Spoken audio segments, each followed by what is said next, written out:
Hi friends, welcome to @SS channel.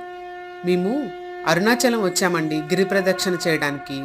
ఆ గిరి ప్రదక్షిణ చేసే టైంలో మాకు కొన్ని అద్భుతమైన శంఖాలు కనపడ్డాయి. వాటిని చూడంగానే నాకు చాలా చాలా చాలా చాలా బాగా నచ్చినాయి. అంతేకాదు కొన్ని చిన్ననాటి తీపి గుర్తులు కూడా గుర్తొచ్చినాయి.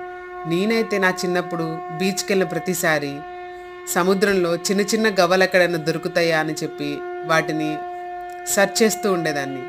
ఇప్పుడు ఆ శంఖాలను చూడంగానే నాకు అవే గుర్తొచ్చింది. మీకు కూడా నాలాంటి మధురమైన అనుభూతి ఉండే ఉంటుంది. వీటిలో మీకు ఏ శంఖాలు నచ్చినాయో చూసి నాకు కామెంట్లో చెప్పండి. Thank you.